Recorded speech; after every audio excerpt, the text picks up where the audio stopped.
নমস্কার। প্রথমে আপনাদের সকলকে ক্ষমা চাওয়ার আগে মন থেকে ধন্যবাদ জানাই, কারণ যেই সভাটা শুরু হওয়ার কথা ছিল 3টে থেকে, আমার এখানে পৌঁছানোর কথা ছিল 3:30টার সময়। বিশ্বাস করুন এখানে পৌঁছে যাওয়ার কথাই ছিল, কিন্তু আমাদের মালদা থেকে যখন হেলিকপ্টারটা উঠলো, মাঝ আকাশে হেলিকপ্টার মধ্যে দিয়ে ধোঁয়া বেরোতে শুরু করলো আর কি।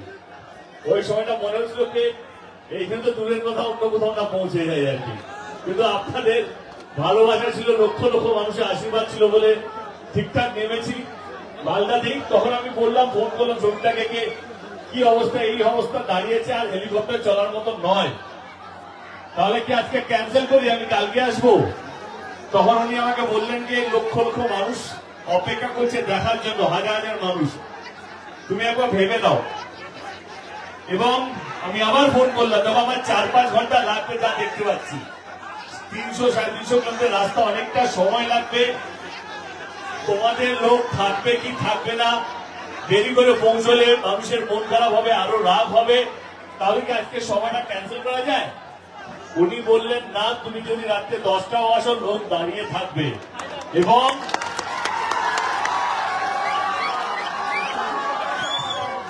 আমার সত্যি মনে হয়েছে লোকটা ভাট বকছে, কারণ 3টের মিটিং এ রাত্রে 8টা অব্দি লোক কোনো দিনও অপেক্ষা করে না, কিন্তু সত্যি মনে হলো এখানে আসার পর না, উনি ভাট বকছেন না, আপনারা আছেন, আপনারা ছিলেন এবং আগামী দিনেও আপনারা থাকবেন। অসংখ্য ধন্যবাদ। আবার ক্ষমা চেয়ে নিচ্ছি এই দেরি হওয়ার জন্য। মেশিন কারো হাতে থাকে না, বুঝতেই পারছেন, কিন্তু আমরা পৌঁছাতে পেরেছি, আজকে সভাটাকে করতে পেরেছি।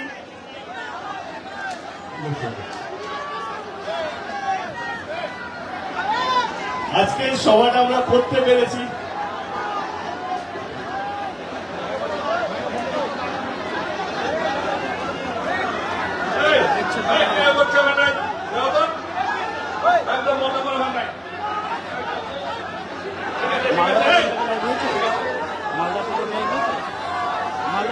চলে আসি আমাদের 7 তারিখে এখানে নির্বাচন। আপনারা দলকে ভালোবাসেন, দলের প্রার্থীকে ভালোবাসেন, এবং কোথাও যেন আমাকে ভালোবাসেন বলে এতক্ষণ দাঁড়িয়েছে বা এতক্ষণ আমাদের জন্য অপেক্ষা করছেন, তার থেকে মন থেকে আপনাদের সকলকে অসংখ্য ধন্যবাদ। অনেকক্ষণ ধরে আপনারা দাঁড়িয়েছেন, বেশি সময় নেব না, অল্প সময়ের মধ্যে আপনাদের সামনে থাকবো, তারপরে চলে যাবো। কিন্তু এটুকু বলবো, 7 তারিখে নির্বাচন, আমি অফকোর্স দলের জন্য এসেছি, অবদার জন্য এসেছি, যাতে বিপুল ভোটে জিততে, এবং আমরা সবাই জানি উনি বিপুল ভোটে জিতবেনও। 4 জুন যখন রেজাল্ট বেরোবে, আমরা সবাই দেখতে পাবো এই লোকসভা কেন্দ্র থেকে আবুদা বিশালভাবে জিতবেন। 7 তারিখে নির্বাচন, আমি এটুকু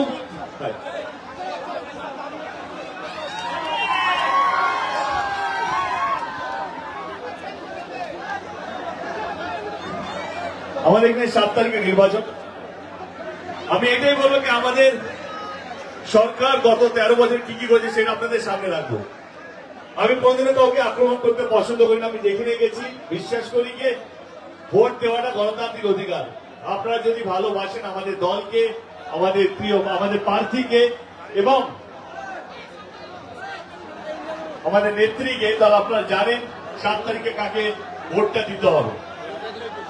আমি বলবো কি, এই নির্বাচনটা কোনো বিধানসভা নির্বাচন নয়, এই নির্বাচনটা হচ্ছে কে দেশ চালাবে, দেশকে তারা 10 বছর ধরে ভালো রেখেছে কি রাখেনি, এই নির্বাচনটা হচ্ছে সেই নির্বাচন।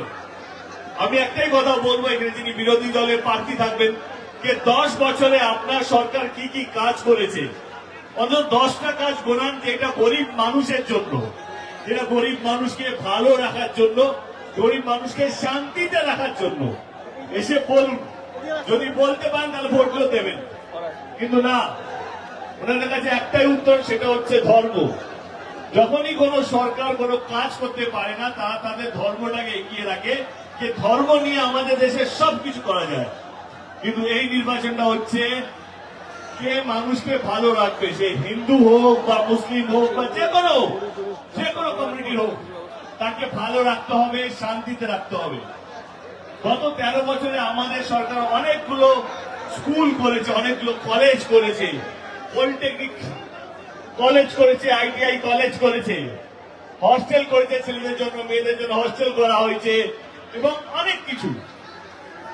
এবং আর একটা কথা বলি, অনেক গরিব বাচ্চারা আছে যাদের বাবা মার কাছে সেরকম ভাবে অর্থ নেই, কিন্তু সেই জায়গায় আমাদের সরকার স্টুডেন্ট ক্রেডিট কার্ড নিয়ে এসছে, যাতে গরিব বাচ্চারা সে যদি পড়াশোনায় ভালো হয়, সে ডাক্তার ইঞ্জিনিয়ার যা স্বপ্ন দেখে সেটা করতে পারে। তার পাশে আমাদের সরকার ছিল। এবং যদি অন্যদিকে বলি, আমাদের সরকার প্রচুর সুপার স্পেশালিটি হসপিটাল করেছে, স্বাস্থ্য সাথীর মতন কার্ডের প্রকল্প নিয়ে এসে, যেখানে প্রত্যেকটা পরিবার 5 লক্ষ টাকা বিমা পাবে। যদি শরীর খারাপ হয় তাহলে আপনাদেরকে দরকার পড়লে প্রাইভেট হসপিটালে গিয়েও চিকিৎসা করাতে পারবে, সেখানে অর্থ দিয়ে ভাবতে হবে না। সেখানে আমাদের নেত্রী, আমাদের দিদি আপনাদের পাশে আছে স্বাস্থ্য সাথী কার্ডের মাধ্যমে। 2021-এর আগে আমরা কথা দিয়েছিলাম যে যদি আমরা আবার ফিরি, মানে বিধানসভায় যদি আমরা আবার দিদি আবার যদি মুখ্যমন্ত্রী হয় তৃতীয়বারের জন্য, তাহলে আমাদের নেত্রী লক্ষ্মীর ভান্ডারের মতন প্রকল্প নিয়ে আসবে। এবং আপনারা ভরপুর ভালোবাসা দিয়েছেন, ভরপুর আশীর্বাদ করেছেন। আমরা 200-র বেশি সিট নিয়ে আবার বিধানসভায় ফিরেছিলাম। জেতার 3 মাসের মধ্যেই দিদির 3 লক্ষ্মীর ভান্ডার প্রকল্পটা বাস্তবিক করেছে। এবং যে লক্ষ্মীর ভান্ডারে আগে 500 টাকা করে দেওয়া হতো, আজকে সেটা 1000 টাকা এবং 1200 টাকা করে দেওয়া হয়। বলা একটাই কারণ, যে সরকার কথা দেয় ভোট নিয়ে পালিয়ে যায় তাকে আর নয়, এবং যেই সরকার কথা দেয় ভোট দেয় এবং আপনাদের পাশে থাকে, যেই কথাগুলো দিয়ে থাকে সেই কথাগুলো ভোটের পর সেগুলো বাস্তবিক করে, সেই সরকারের হাত আপনাদের শক্ত করতে হবে। আবার বলছি, যদি ধর্মের হাত, যেই দল রাজনীতি ধর্ম নিয়ে করে তাদের হাত যদি আপনারা শক্ত করেন, তাহলে এই ভারতবর্ষে শুধু মন্দির থাকবে, মসজিদ থাকবে, কিন্তু কোনো স্কুল হবে না, হসপিটাল হবে না, রাস্তাঘাট হবে না, উন্নয়ন হবে না। তো আমি আপনাদেরকে একটাই কথা বলবো, 7ই মে আমাদের এখানে নির্বাচন। আমি একটাই কথা বলবো যে 7ই মে আমাদের এখানে নির্বাচন। আমাদের দল, আমাদের নেত্রী এবং আমাদের প্রার্থী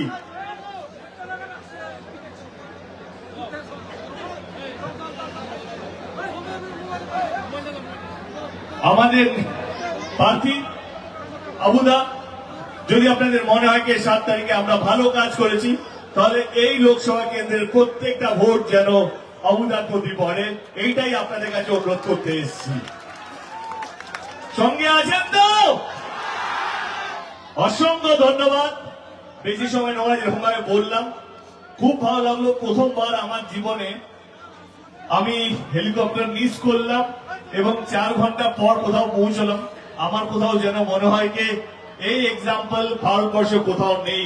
এই ভালোবাসা আমার মনে হয় না আমি আরো কোথাও পাবো বলে। এতটা ভালোবাসা দেখানোর জন্য হাত জোড় করে, মাথা নিচু করে প্রত্যেকটা মানুষকে ধন্যবাদ। এই তো প্রত্যেকটা মানুষকে ধন্যবাদ যারা আজকে এখানে উপস্থিত হয়েছেন, এবং প্রত্যেকটা মানুষকে ধন্যবাদ। ভালো থাকবেন এবং সঙ্গে থাকবেন এবং আশীর্বাদ করবেন, দোয়া করবেন যেন আবুদা এখান থেকে বিপুল ভোটে জিততে পারে। সঙ্গে আছেন তো? ধন্যবাদ। সাবধানে বাড়ি ফিরবেন। আবার ক্ষমা চেয়ে দিচ্ছি, অনেকটা প্রতীক্ষা করতে হলো আপনাদের সকলকে আজকের সবার জন্য, তার জন্য দুঃখিত।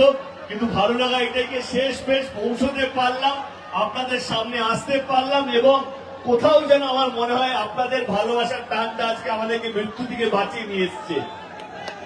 তো আপনাদের ভালোবাসা ছিল বলে আজকে আমরা এখানে আসতে পেরেছি, আপনারা সঙ্গে ছিলেন বলে আজকে আমরা আসতে পেরেছি। ভালো থাকবেন। 7ই মে নির্বাচন, যেটা আবুদা বললো, 1 নম্বর বাটন টিপে বিপুল ভাবে আমাদের প্রার্থী, আমাদের দলকে জয়যুক্ত করবেন। জয় হিন্দ।